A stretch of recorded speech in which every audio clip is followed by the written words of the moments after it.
Hello, crafty friends. Welcome to another episode of Angela Shows You. Today, we are going to work on making some hanging storage pods. So these things are very popular. As you probably know, if you've watched any other videos that I've done in the past, I sew to sell. And these hanging storage pods are a very good seller at my craft shows. I'm probably a little bit underpriced. I'm still working a little bit on pricing for these storage pods. I currently charge $9 for them, and I'm thinking I can probably bump that up to $12 without being overpriced but still being fair. So, if you make to sell, just something to ponder. But if you're looking to make a storage pod, a hanging storage pod for yourself, then here we go. I will say that you need a pattern for these. I bought my pattern on Etsy. I've seen them on Facebook. I get if you have social media, you'll know this. Once you like something of anything, right? You always get a bajillion ads for similar products coming through. So if you are on Facebook, and if you seek out any of the sewing sales type Facebook pages, you'll find these. However, I bought this pattern on Etsy and it came in small, medium, and large. And I think I ordered the medium, and I've actually kind of modified the medium a little bit. So what I did was, when I had the pattern, I keep all my patterns in envelopes along with the instructions that they come with. So this is the pattern that I purchased, and I actually, when I printed it out, I glued it onto a piece of heavy duty cardstock so that it has a little something to it, because this one wasn't like one of those acrylic templates. A lot of the ones, when I order them like through a Facebook ad, they come as acrylic templates, and I really like that a lot, but you pay for those. I want to say, like, they're about $15, I think, if you order them on, like, to get the acrylic template.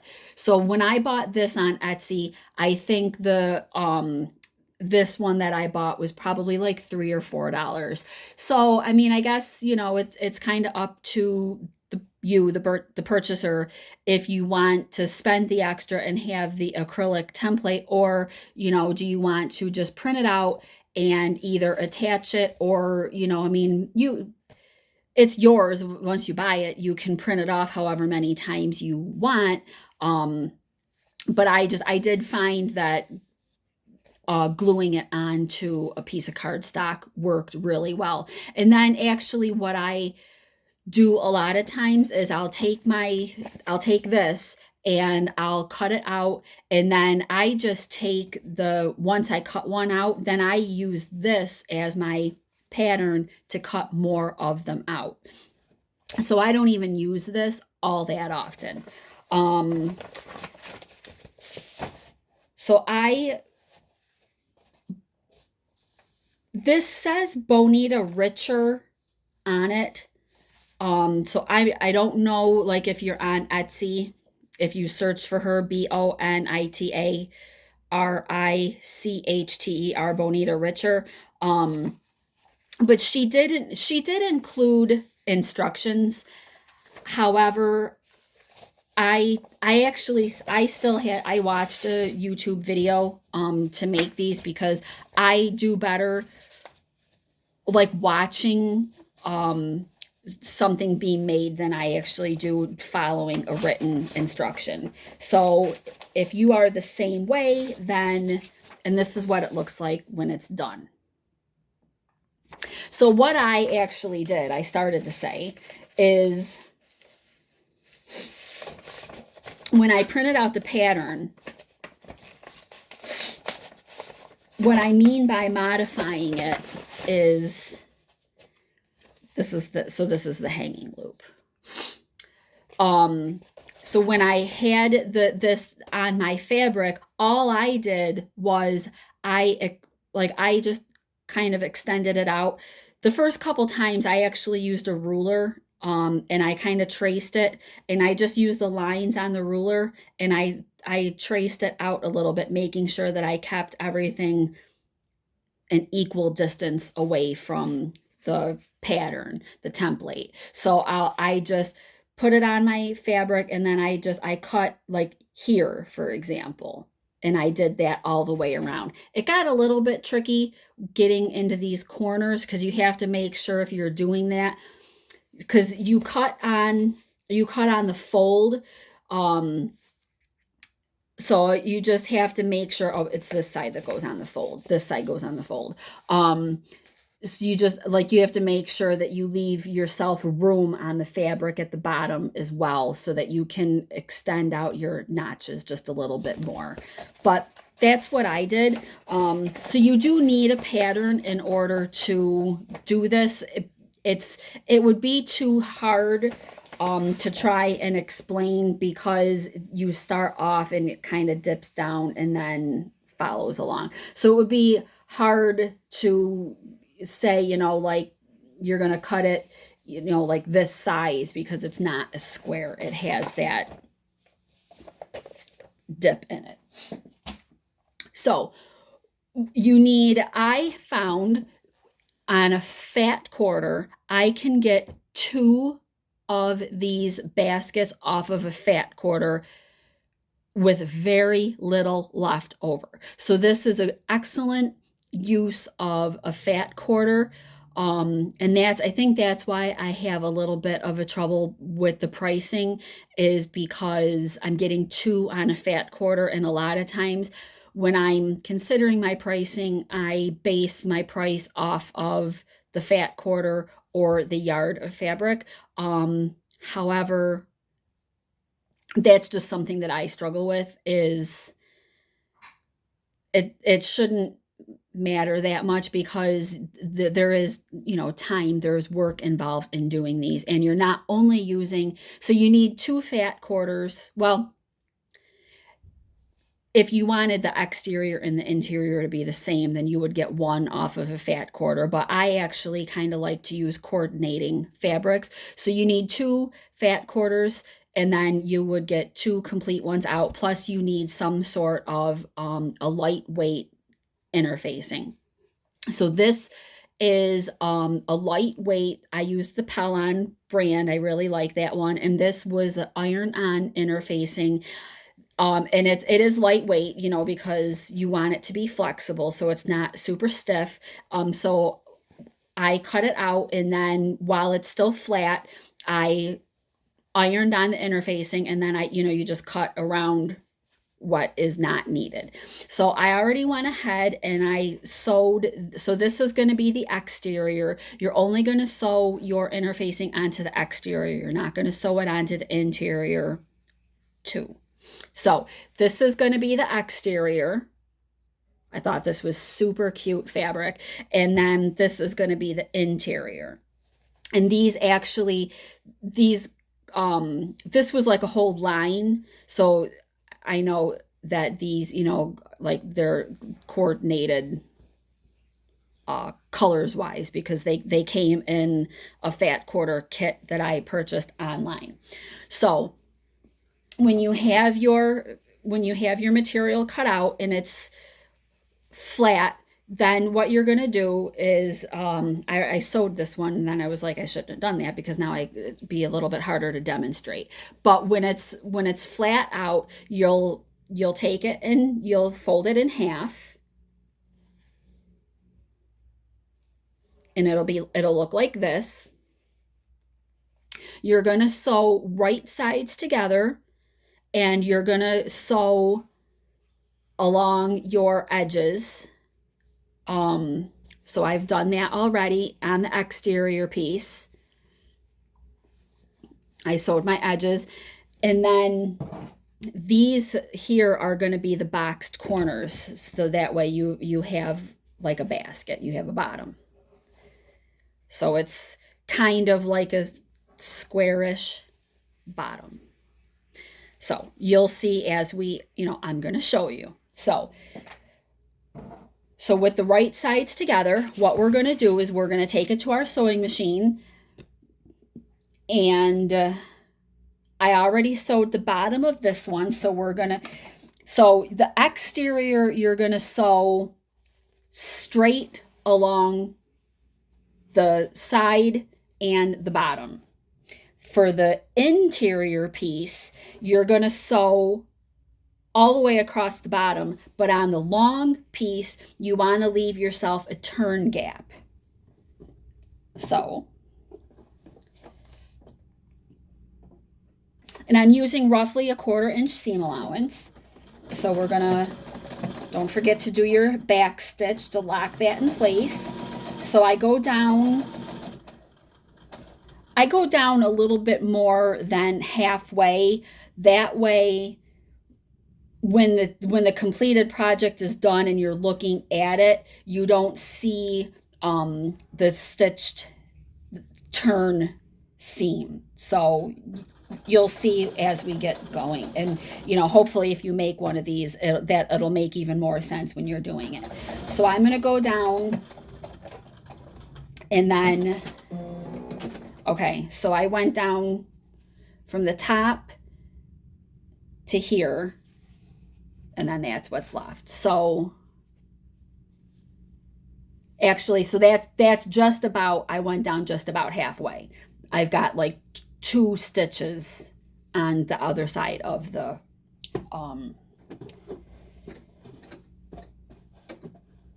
halfway fold. So then I'm just going to go ahead and leave probably about 3, a little bit more than 3 finger widths of a seam, or your turn gap rather. Okay, back stitch there. Okay, so we've got ourselves, the back is folded, and we've got ourselves our turn gap. Okay, so now that you've got that done, the next step will be to pinch those corners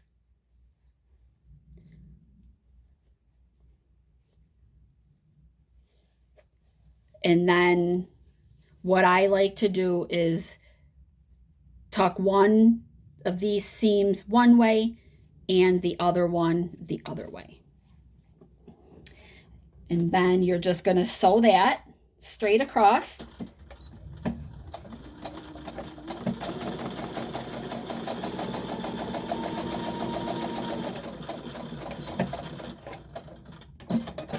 Okay, and then there's that. Now we're going to do the same thing on this one.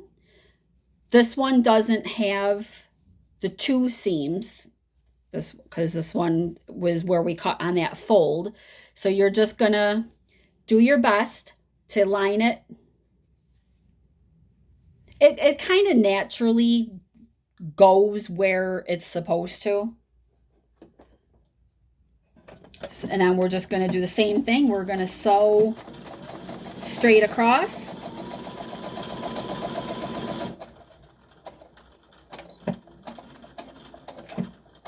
Okay. Alrighty. So now we've got our interior done with our turn gap. So you're going to take the interior piece and you're going to turn it right side out. And I do just kind of like to use my finger and just poke those corners out because they were a little bit sunk in. So I do just like to take my fingers and just pinch those corners out. Now, before you do anything else, you are going to want to take your hanging loop. Now, I wanted to kind of try something out, but I messed it up when I tried it. So this hanging loop, you're going to notice this is probably a little bit stiffer. I I when I cut the interfacing for this piece, I cut it the entire length or the entire width, which is I think like 5 inches by mistake. You actually want this piece to be like half of that, because now when I folded it over, um, it adhered to itself because it's iron on, and I wasn't able to do. Normally when you make a strap of something, you would take your piece of fabric and you fold it in half, and then so you fold it in half, and then you I press it so that I have a nice seam, and then what you do is you open it back up, and then you fold each half in towards that center seam.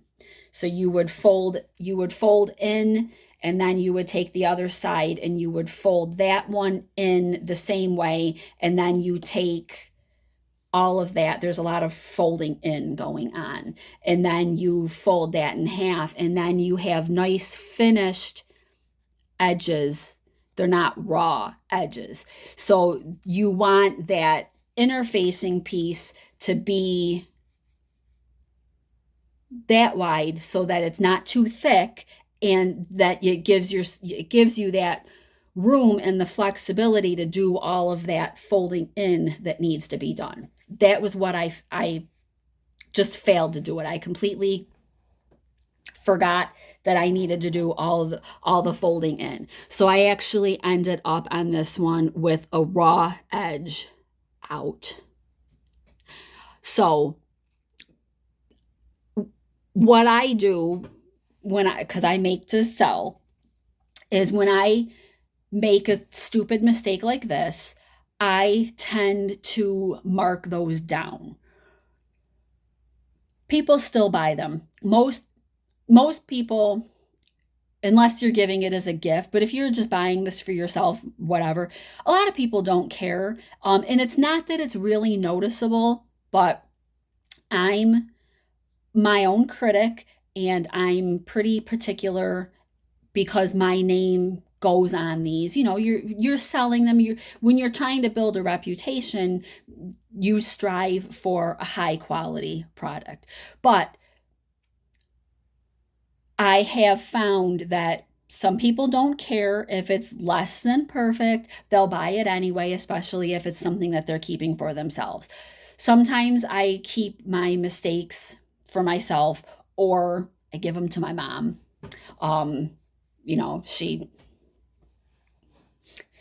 She doesn't seem to mind.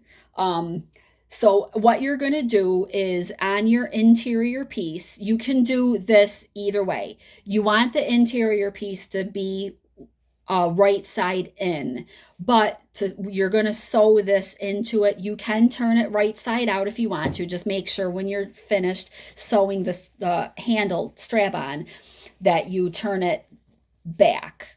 It doesn't matter really. You do have enough space in here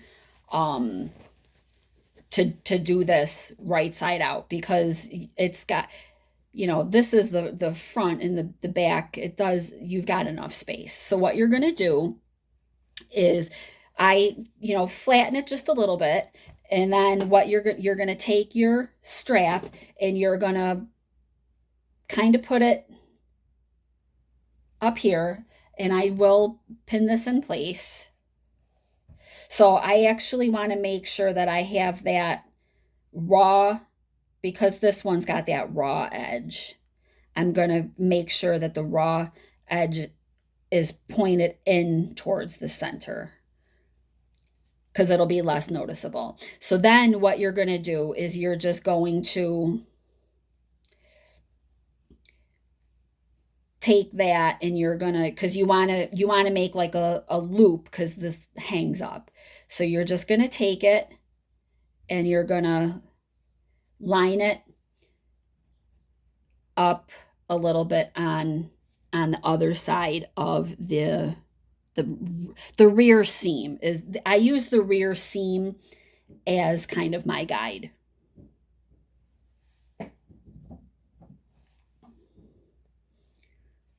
Okay, so that's what we've got. So this side is probably a little bit farther away from that seam than this one is. So when I unpin it to sew it, I'm going to shift this piece over just a hair so it's a little bit closer to that seam so that it's more centered when I sew it on. And what I do is I'll start sewing, and of course you're going to do a little back stitch, but because these hang up, I actually go the entire length. I sew over the entire length, and then I go back the entire length. Then I go back and I continue sewing, and I sew over this. I go back over the entire length, and then I go back and I finish off and I do my little back stitch at the end here. So each of these straps has 3 stitches going across because I'll go forward, backward, forward, and then I'll keep going on. I do that because these are going to be hung up and they actually hold a fair amount of weight. I have one of these hanging up in my workspace, and I have 2 bottles of lotion and I only have it hung up with a thumbtack. I have 2 bottles of lotion, and then I've got a few pieces of paper.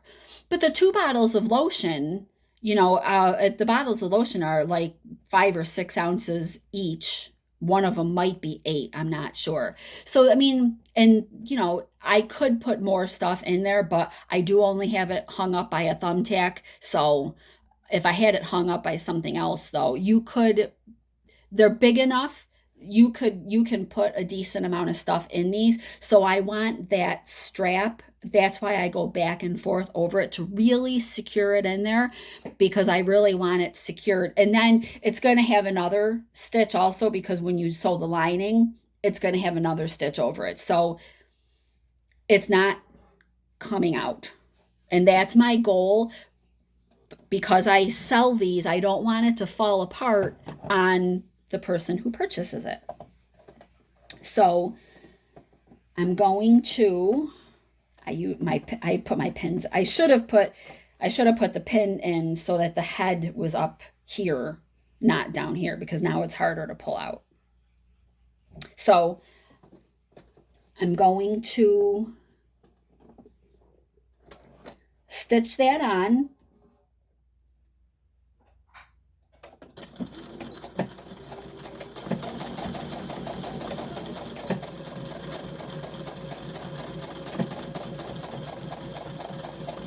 Okay, now I'm onto the other side. Oops. Shoot. So that was the one that I wanted to scooch in just a hair.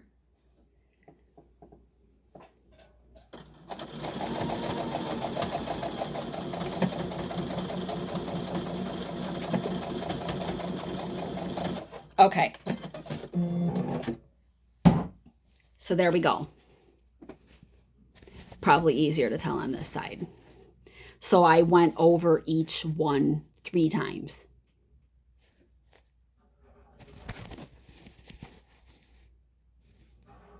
Okay, so now what you're going to do, I find the Wonder Clips to be better for the next step than I find pins. You'll see why.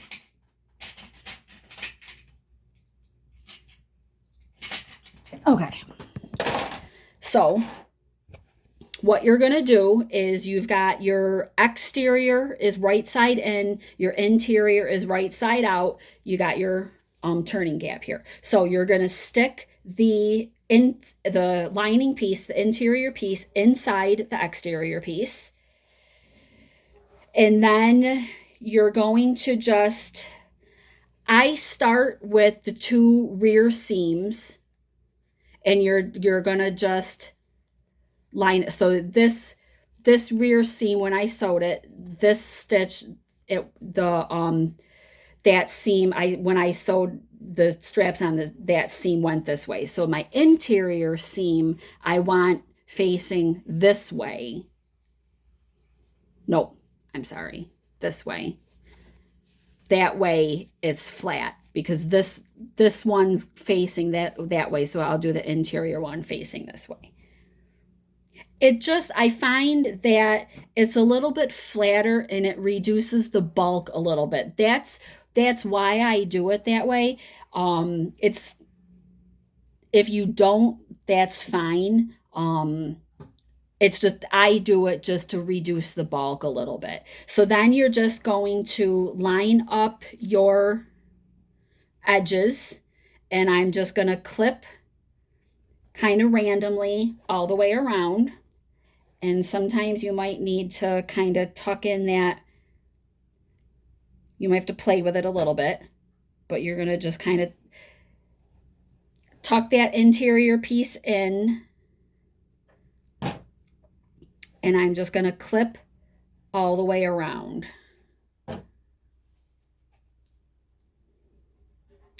There we go. So now the next step is going to be to sew all the way around that perimeter.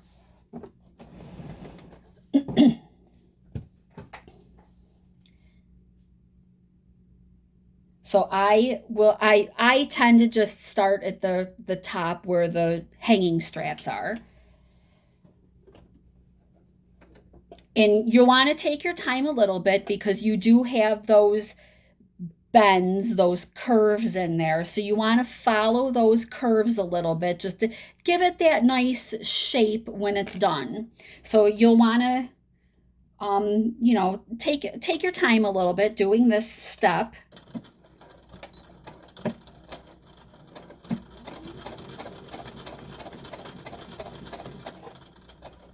So I'm just kind of using my hand, and I'm kind of guiding that fabric a little bit around those bends, around those curves.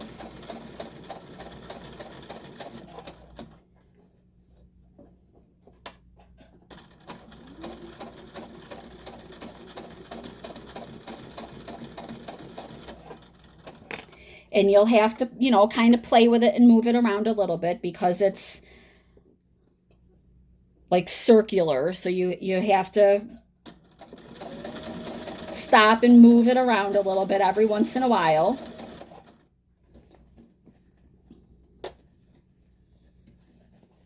Okay.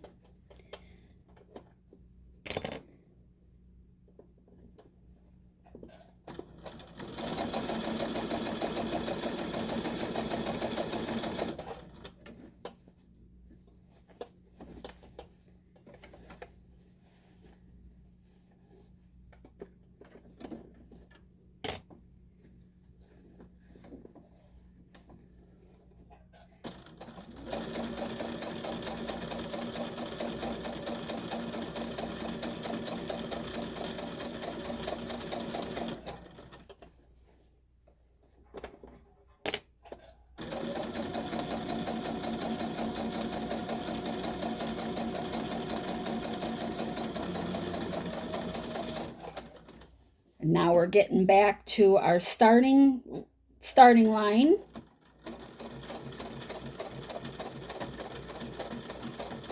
There we go. And I'm just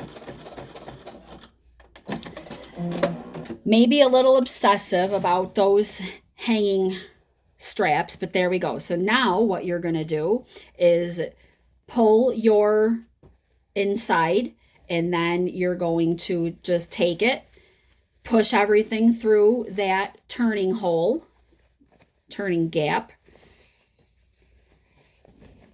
Now I'm going to, again, use my fingers. I want to poke out my bottom here on the exterior piece. This is your last opportunity to kind of poke those out. All right, now our next step is going to be,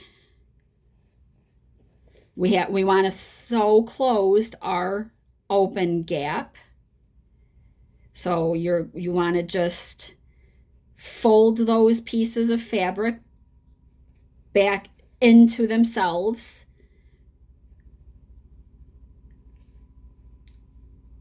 All right, so there's that.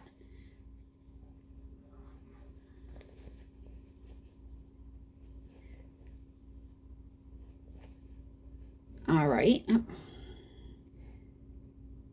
Okay.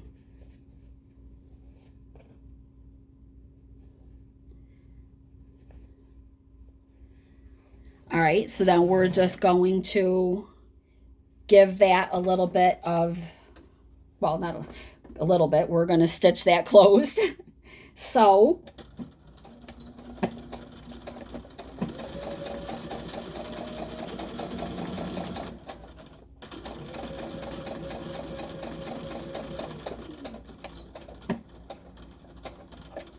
okay, then what you're going to want to do is just trim the little hairs off. Okay, so then tuck that in.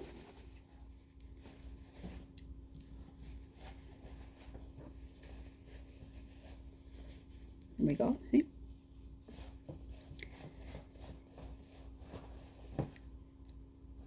Now you might, I find that a lot of times I do kind of, when I have it at that 98% finished stage, like these I kind of have to kind of work it just a little bit, because the last step before you finish this is just going to be a top stitch again all the way around.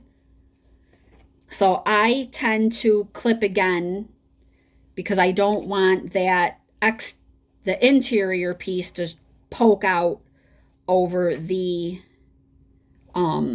exterior piece. And I've found through making these that if I don't pin it, that interior piece likes to kind of poke out a little bit. Okay, so last step, I'm going to just start at the top again.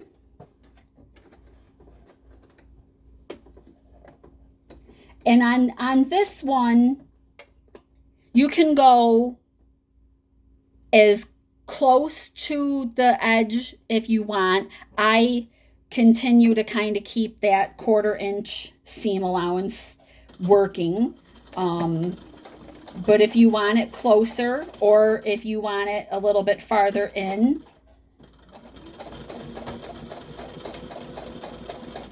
and I also just have a straight stitch, but if you wanted a decorative stitch or a zigzag stitch, you could do that as well.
And that is it. We'll trim the hairs again. And that's it. Hanging pod done.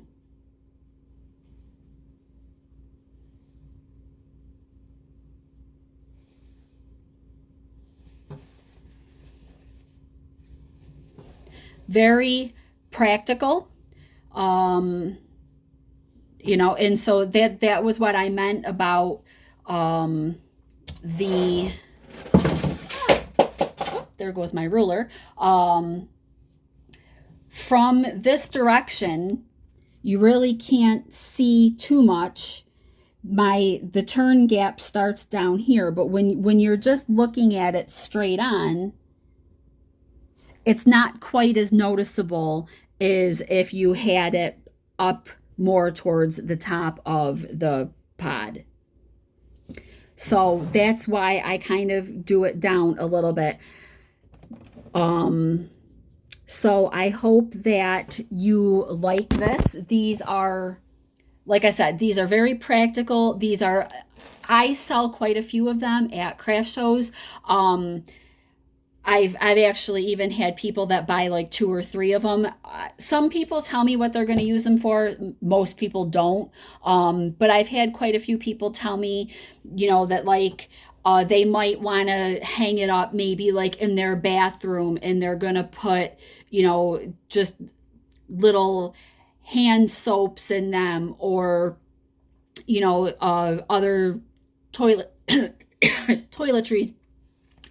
Some people have told me that they were going to use it for makeup. You know, some people who go camping might want it for camping gear. You know, maybe you want to put whatever camping stuff you have in there. Maybe, you know, this might be a good place to put matches or a lighter, or, you know, some of the like things that you might need a little bit more handy. If you go on cruises, for example, this could be something great to take. You could take a metal hook, because the cruise ship walls are metal. And I've seen a lot of people who buy metal hooks on Amazon. So you could take a metal hook and you could put one of these in the bathroom, and you could put your, you know, sunscreen or your toothbrush or, you know, your face wash in these. You know, if you have prescriptions, you could drop your prescription bottles into this. And it's just a great way to keep those items like off of your cruise ship, you know, because if you've ever been on a cruise, you know that the bathrooms really don't have enough storage space. So, you know, this would be great to put things that that you need access to, but you don't necessarily want them taking up your precious counter space. So a lot of different options. I have some people who said that, you know, like I did some other patterns that are a little bit more kitchen friendly. So you could put spices in here, or, you know, even maybe some spatulas, just some ideas. So these are super, super flexible as far as what you are going to use them for. They could be really great in a car.